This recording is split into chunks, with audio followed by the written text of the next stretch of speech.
자, 마지막 세 번째는요. 중소기업의 영원한 숙제죠. 역량 있는 직원을 어떻게 채용하고 활용할 것인가 라는 게 숙제가 되겠는데 이제 세 가지가 중요해져요. 하나는 우수한 센테니얼 세대를 확보를 해야 돼요. 근데 센테니얼 시대는 기존하고 다릅니다. 두 번째는 이번 팬데믹을 통해서 중소기업 입장에서는 우수한 여성 인력을 채용할 수 있는 기회가 넓어졌어요. 세 번째는 이러한 새로운 신세대들을 기반으로 해서 제가 처음에 말씀드린 중소기업의 관리자가 CEO가 디지털 역량이 낮은 것을 극복할 수 있습니다. 이 세 가지에 대해서 살펴드리도록 하겠습니다. 자, 우리가 MZ세대 요즘 많이 얘기하는데요. 우리가 베이비 부모 세대라고 하는 사람들은 일과 삶 중에 일을 우선시하면서 살았습니다. 그러다가 386 세대에 들어와서는 일과 삶의 균형을 취했죠. 근데 이제 새롭게 등장하는 밀레니얼 세대, 더 나아가서 이제 대학교에서 새롭게 나오는 센테니얼 세대라고 하는 Z세대는 어떤 생각을 가질까요? 반대인 거죠. 균형이 아니고 삶이 더 중요하다는 거예요. 삶이 더 중요하다는 거예요. 그래서 내가 일하면서 듀얼 잡을 하겠다는 사람도 의외로 많습니다. 한 50% 가까이가 나는 듀얼 잡해도 돼 라는 그런 자기만의 의식을 갖게 돼요. 그렇기 때문에 이런 사람들을 대해서 어떻게 워라밸을 할지를 우리가 잘 결정을 해야 돼요. 왜냐하면 그들이 일하는 특성은 과거 사람하고 다릅니다. 이 사람들은 어렸을 때부터 여러 미디어를 다뤘어요. 예를 들어서 스타벅스에 앉아가지고 음악을 들으면서 귀에다가 또 이어폰도 꽂고 친구랑 카톡하면서 공부할 수 있는 능력을 갖고 있어요. 멀티태스킹 능력을 갖고 있습니다. 그래서 한 가지 일만 잘하는 게 아니에요. 여러 가지를 맡겼을 때 동시에 여러 일을 잘할 수 있습니다. 두 번째는 어려서부터 훈련을 받았기 때문에 적극적으로 내가 의견을 드러내고 내가 액터가 되기를 원해요. 상명하복이 아니고 함께 어우러지는 문화를 좋아하게 됩니다. 근데 중소기업들은 거의 대부분 이런 문화를 갖고 있지 못해요. 그렇기 때문에 문화적 변화를 일으켜야 됩니다. 그리고 신속한 반응과 의사소통, 상호작용을 굉장히 좋아합니다. 그래서 그런 것들을 만족시켜줬을 때 중소기업에 더 많은 밀레니얼 세대와 센테니얼 세대가 들어올 수 있겠죠. 그렇기 때문에 조직 문화를 보다 이들을 받아들일 수 있는 그런 문화로 바꾸는 것이 필요합니다. 자, 두 번째는 여성 인력을 우리가 받아들일 수 있는 찬스가 왔습니다. 왜 그러냐 하면 팬데믹 이후에 어떤 일이 일어났죠? 모든 사람들이 가정에 몰리게 된 거예요. 그러니까 여성들의 가정의 일이 늘어났습니다.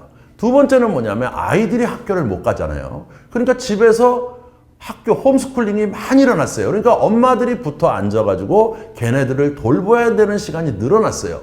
자, 이게 여성들한테 몰렸다는 거죠. 다시 말하면 팬데믹 이후에 이러한 업무에 가중이 돼가지고 거의 번아웃, 완전히 나는 넉다운 되겠어 라고 느끼는 여성이 57%인데 남성은 36%예요. 그만큼 여성에게 이러한 노동보다는 집에 일에 더 많은 비중이 실릴 수밖에 없겠죠. 그래서 어떤 현상이 일어나냐면 여성 인력들이 25%가 퇴직해야 되겠고 이직을 고려하고 있는데 어떤 의식이냐? 바로 월급이 낮아지더라도 나한테 일하는 시간이 조금 더 자유로운 재량을 갖고 있는 기업으로 다운시프트 하겠다라는 여성들이 많다는 거예요. 이건 중소기업의 굉장히 큰 기회가 아닐 수 없습니다. 반면에 또 뭐가 있냐면 남성 CEO들 밑에 있는 여성들은 85%가 그런 여성에 대한 배려가 없어서 나는 번아웃 된다고 느끼고 있는데 반면에 여성 CEO 밑에 있는 직원들은 여성에 대한 돌봄을 하니까 15%만 번아웃을 느끼고 있다는 거예요. 그러니까 우리가 중소기업에서 여성들에 대한 그런 새로운 정책을 펴게 되면 우리가 상당히 좋은 우수한 여성 인력을 우리가 확보할 수 있다는 거예요. 물론 전제는 여러 CEO들이 여성과 남성에 대한 편견적 인식을 버려야 됩니다. 그래서 여성들도 이제 훌륭한 주역으로서 그런 가사랑 노동이라든지 아니면 임신이라든지 이런 부분을 우리가 해결해주면 좋은 인력을 확보할 수 있다는 거예요. 실질적으로 중소기업들의 사례를 보면 휴대용 마사지기 1위인 템마인즈 같은 경우에는 9시 또는 9시 30분 중에 둘 중에 하나가 자기가 재량으로 선택 출근을 하는 거죠. 그래서 오전에는 자기 업무만 하게 되고 오후에는 주로 같이 일하게 되는 구조를 가져가게 되면 오전 출퇴근 시간에 크게 영향을 받지 않는 거 아니겠습니까? 그리고 월요일이 되면 월요병을 없애기 위해서 10시에 출근시키는 거예요. 이렇게 해서 조직의 충성도도 제고하고 이미지도 제고하는 그런 역량을 갖게 됐다는 거죠. 이 기업은 이제 개인마다 이것을 선택적으로 자기가 마음껏 선택할 수 있는 개인 워라밸 제도로 발전을 모색하고 있습니다. 이런 것도 우리가 받아들일 수 있죠. 여성 문제는 어떨까요? 바로 배달의 민족을 운영하는 우아한 형제들이 이걸 하고 있는데요.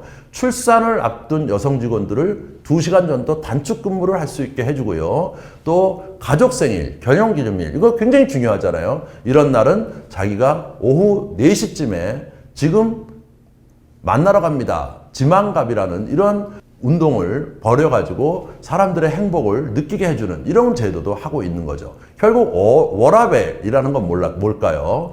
바로 이 사람들이 종업원들이 느끼는 거예요. 어떤 절대적인 제도가 있는 게 아니고 그것은 시점에 따라서 다양하게 변화가 되는 거죠. 그래서 제가 말씀드린 3가지 상황에 맞는 그러한 워라밸 정책을 여러분이 취해야 됩니다.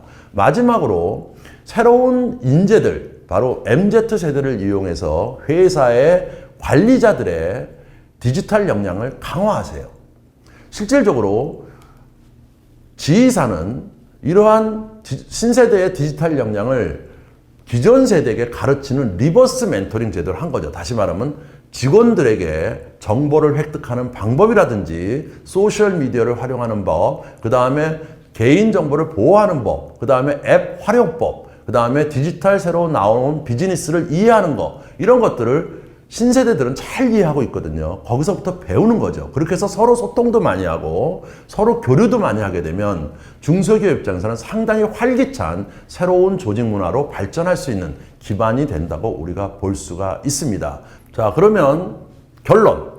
1, 3의 균형 스마트워크 어떻게 추진해야 되는가라는 것을 한번 종합적으로 보도록 하겠습니다. 4가지를 말씀드릴 건데요. 첫째, 이제 여러 CEO들은 새롭게 해야 될 것이 있습니다. 그것이 바로 뭘까요?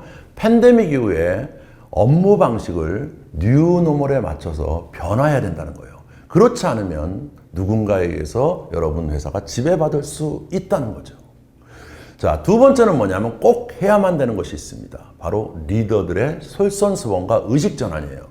여러분 스스로가 워라밸과 스마트코의 균형을 맞추기 위해서 워라밸에 대한 부정적인 시각을 버리시고 이것이 바로 스마트워크다라는 것을 결부시키셔야 되고요. 항상 직원들의 새로운 어려움과 고통을 이해하고 소통하셔야 됩니다. 왜냐하면 이제 재택근무라든지 새로운 업무 환경에 직원들은 새로운 고통을 겪고 있기 때문이에요. 그렇기 때문에 잊지 않은 일을 하게 되면 거기에 맞는 새로운 고통을 해결해주는 적극적이고 전향적인 자세가 필요하다는 거죠. 3번째, 해서는 안 될 것이 있습니다. 바로 뭡니까? 워라밸과 스마트워크가 별개다라고 추진하시는 일들이에요. 그래서 이것을 함께 추진하셔야 됩니다. 마지막으로 지금까지 해온 것을 또 다시 해야 될 게 있어요. 바로 뭘까요? 이제 창조 경영을 하기 위해서는 새로운 업무 역량을 가져야 되고 거기에 맞는 전 직원의 의식 변화와 교육, 역량 강화 이것들을 여러 CEO들이 해주셔야 됩니다. 자, 저와 함께 오늘 일, 삶의 균형, 스마트워크의 추진 전략에 대해서 살펴봤습니다. 아무쪼록 우리 중소기업들이 새로운 뉴노멀에 맞춰서 변화를 성공리하셔서 글로벌 기업으로 우뚝 서는 그런 기회가 됐으면 바라겠습니다.